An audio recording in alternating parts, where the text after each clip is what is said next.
Vietnam, his job was to dispose of enemy personnel. To kill. Period. Win by attrition. What do you want to do with the gasoline station? Blow the shit out of it. Blow the shit out of it?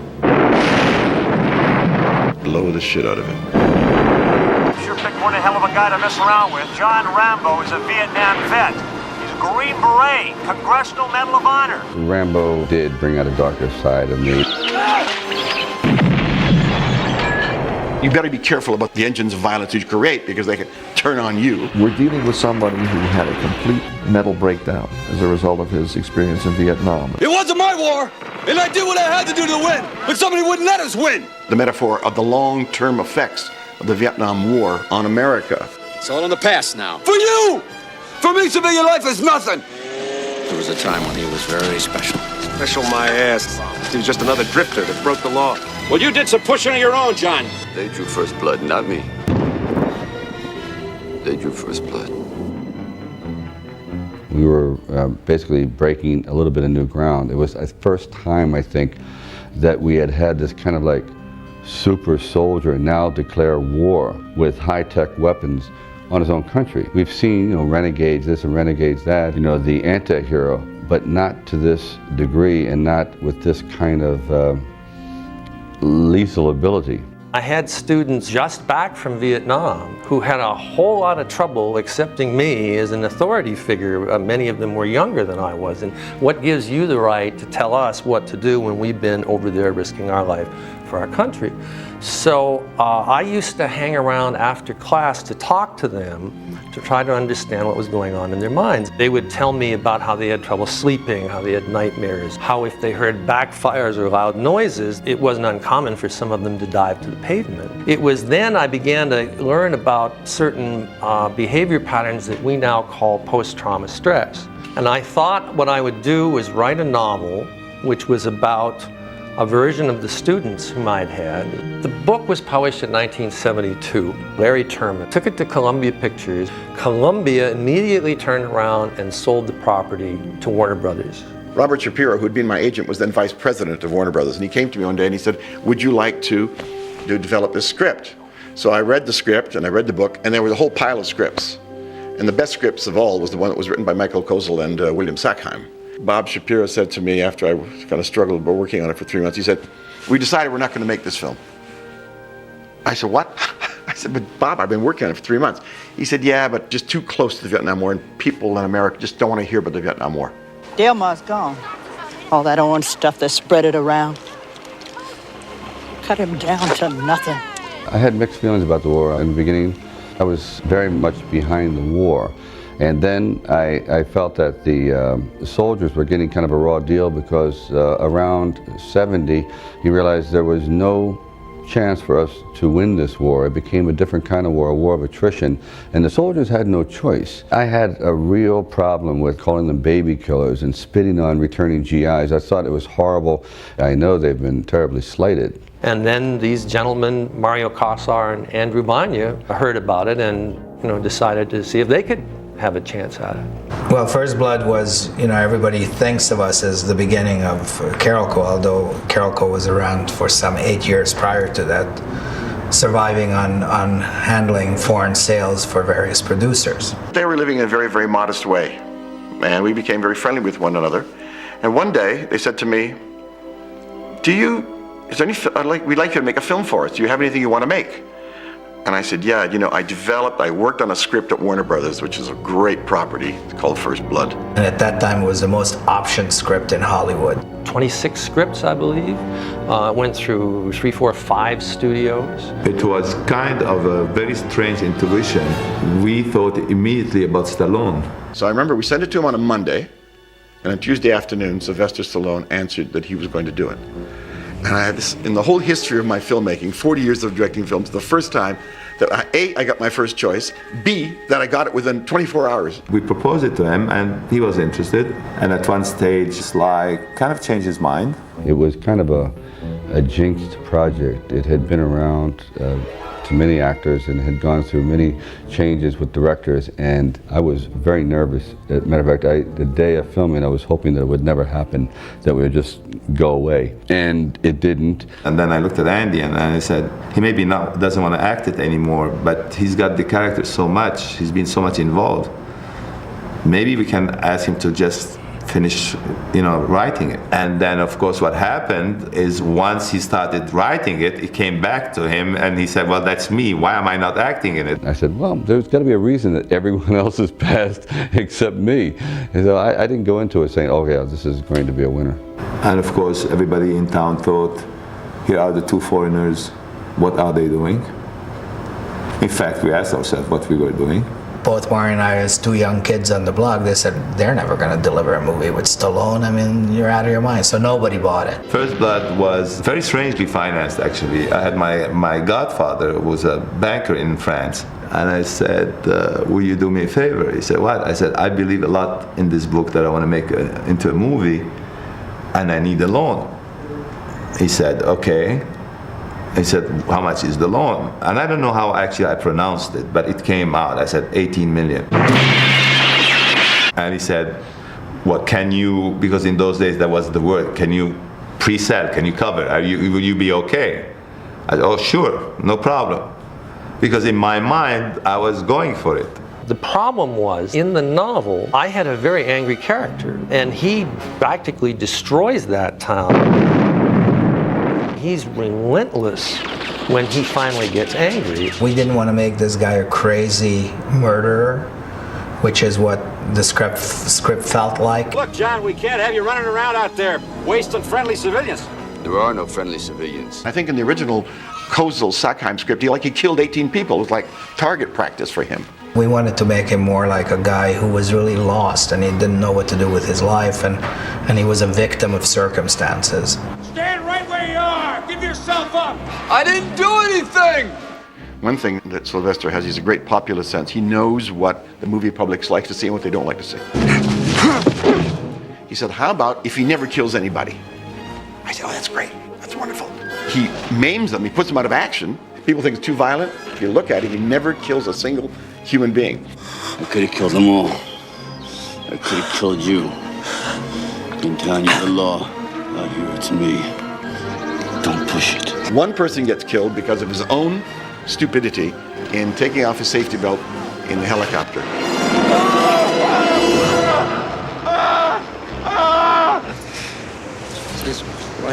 I wanted Brian Dennehy to play the part of Sheriff Teasel. I've always had tremendous respect for him as an actor. He's a great actor. Look at him, it's our golf boy. He and I were friends when your mama was still wiping your nose. He made that redneck sheriff jump right off the screen. Never possessed God in heaven to make a man like Rambo. God didn't make Rambo. I made him. The original choice for Troutman was Kirk Douglas, who I idolized as a young man. It was very interesting in those days because Kirk Douglas in the foreign marketplace was more important than Stallone. So when we tried to put together this package that we were going to sell, Kirk Douglas was an important part of it. And we gave the script to Kirk Douglas, and he liked it, but he had no script approval. Now, when he arrived in the wilds of British Columbia, where we were shooting in midwinter, he wanted a lot of changes. He is a very opinionated guy, and we laugh about this all the time, that he basically accepted the script and then rewrote it. And not a bad, he did a good job, but it wasn't what we had agreed to do. There were some changes that were to be forthcoming, and I guess he felt that they weren't done to his liking, or they weren't done the way he thought they should be done. He goes, no, Rambo must die. Rambo must die. I said, I understand that, but not in this movie. Big revelation to people who don't know the novel. At the end, Rambo dies. Colonel Troutman, the man who created him, he's the guy that kills Rambo. I just don't think it should be done. It sends out the wrong message. I mean, every Vietnam vet who sees this goes, oh, the only solution is that death is the only thing that awaits us at the end of the tunnel, and I don't think that's the right way to do it. He goes, yes, but it's artistic. And finally, Buzz Feichens and I trudged with the script and said, Kirk, we want you to do it. Here's the script. Tell us yes or no. Well, the next day, All we know is that Mr. Kirk Douglas, because you know the pages come in and things like this, has his car waiting outside his trailer, jumped in it, went to the airport, and took the flight back to Los Angeles. I'm gonna come in there and fly you the hell out. I saw him years later, and he goes, you know what? My way was still the better way, Sly. It was artistic, but then again, it would have cost you about $1 billion, so maybe I'm wrong. If you listened to me, you would have been broke, but politically and artistically correct. I recall Andy and Mario both scrambling very hard to try and find someone to replace him. I got a call from my agent. It was late on a Saturday afternoon. The good part is they want you to play Colonel Troutman. That's the good part. The second part, they want you to start Monday. Richard arrived during the day. He flew up from Los Angeles. That night he was shooting. And he said, Ted, I don't know what I'm doing. I don't know where this character is going. You gotta just feed me line by line and tell me what I'm doing in this picture till I get caught up. Don't forget one thing. What? A good supply of body bags. And from there on, he became Troutman. Somewhere in this rugged mountain countryside, possibly above the snow line, shrouded in mist, the fugitive John Rambo is hiding. The locations there were absolutely wonderful. It was the rainforest, the wet rainforest up there. It rained every day while we were shooting. I had to change my clothing two or three times a day. The temperatures were extraordinary. We really got down to 40 degrees below with the wind chill. And I'm standing there, I've got on my long underwear, I've got on 3 layers of socks, I've got my gloves, I've got my green beret, I've got all this, and Sly is standing there in a t-shirt. And I'm thinking, I'm cold. But it was wonderful. Everything was always wet and uncomfortable. You really felt for poor Rambo, stripped to the waist with that pathetic little piece of tarpaulin over his shoulders. My one regret in First Blood is that I should never have worn a tank top. We definitely should have worn Gore-Tex because it was that cold. So if we had to do it over again, I think I would have kept my shirt on. It got awful cold. It was his example that I think made all of us live through the extreme cold that we had to live through. Well, Rambo was the best. A man who's been trained to ignore weather, ignore pain. That took like 19 takes of this thing, and Sly was black and blue by the time the shot was over. There was a vast array of stunts that were very, very, very dangerous. As a matter of fact, the first stunt was falling through the tree. We had gotten it on the first take. We did 2 more takes, and I said, please, can we stop now, because it's starting to hurt. Of course, on the 4th take, I broke my ribs and bruised my spleen, and then began the saga of the constant journey to the emergency room all the time, getting sewn up here, breaking fingers, breaking this. 75% of what he was doing it, and a lot of the very difficult stunts he was doing. I don't want any more hurt! The other problem with Vancouver was that it's very dark in the wintertime, so it's very, very difficult to shoot there. I adored Andy Laszlo. He's of course, one of the great cinematographers. We used Fuji film, and he really pushed it. For example, there's that wonderful scene where Rambo is entombed in a cave. Andy said to the department, yeah, give me 2 matches, please. So we took 2 matches, and he stuck them. Give me some glue, please. And he stuck them together. He said, all right, Ted, we're lit. You don't notice that it's 2 matches stuck together, but it was that one match, and he lit that scene. We just love Jerry's music. We think that Jerry's music added an emotional quality to the films that he had scored that would be really important to soften this character, because he came across as a very harsh human being just on film. And when Jerry's score gets added to that mix, it becomes a wonderfully emotionally touching story.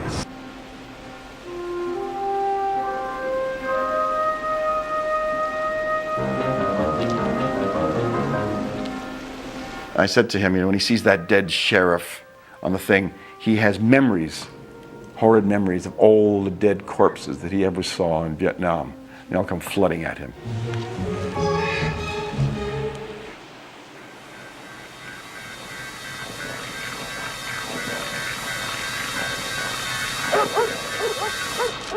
And the music for that moment is absolutely spectacular. In the original book, John Rambo did die because he was at the point of no return. He had been so damaged by all the traumatic experiences that he incurred in Vietnam that he became non-refundable, irredeemable. Rambo! Rambo, don't do it! He knows when Troutman comes into that police station where he's holed up and surrounded by the police and by the military, he knows why Troutman has come there. You've done enough damage! This mission is over, Rambo. Do you understand me? This mission is over! And he says to him, "You've got a gun under your tunic, haven't you?" And Troutman says, "Yes." And he pulls it out. And he says, "You created me. You trained me. Now you kill me." And Troutman raises the gun, but he can't bring himself to kill this creation of his, the perfect soldier, practically. And Sylvester reached out, presses the trigger, and he blows himself away. There was quite a lot of controversy internally about how the movie should end. And I remember one famous line from Sly who told me, "Just remember Rocky." "You can't kill Rocky!" I said, "It's not Rocky, it's Rambo." You never kill your hero at the end or something like that. And we had a test screening in Las Vegas with this ending. And the audience were into it. I mean, we felt immediately we had a success on our hands. You could just tell this kind of visceral reaction to the people. People were all into it. You know, my God, they're all with him all the way. And suddenly, there was a dead silence when he got killed. And a voice said, "If this director is in the audience, he should be strung up to the nearest lamppost." Not the sort of ending that an audience would want to see. I think we were so much on Rambo's side by that time that we didn't want to see him die. We wanted to see him successfully get on with his life. We just ultimately decided that making him live was the right way to go. You're the last of an elite group. Don't end it like this. Back there, I can fly a gunship. I can drive a tank. I was in charge of $1 million equipment. Back here, I can't even hold a job. Fucking cars!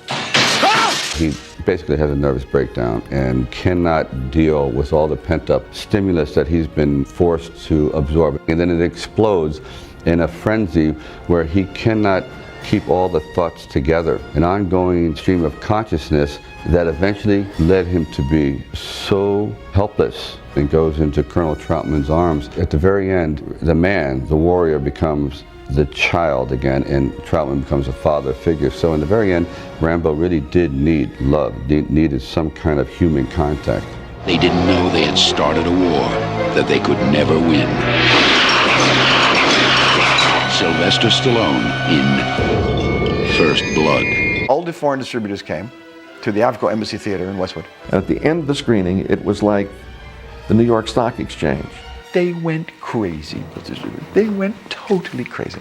All the exhibitors jumped to their feet and they were screaming at Andy Vanya and Mario Cassar across the room, making bids for the distribution of this picture. Poor Andy and Mario were pinned up against the wall by 3 Japanese distributors. "We want this film." They're waving checks in the face of Andy and Mario. "We want it. Give it to me. It's mine." Within 2 hours, all the foreign was sold at very high prices.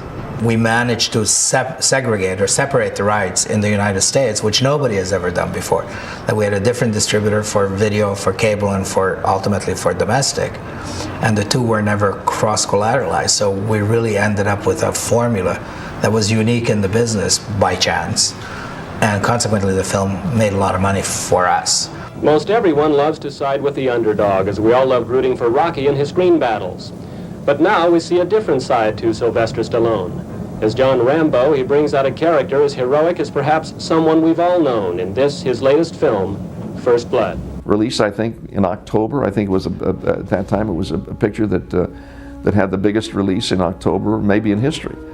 That's not a month where big pictures are usually released. They're usually saved for the Christmas holidays. I think in those days, I think it's $7 million the first weekend, which was huge.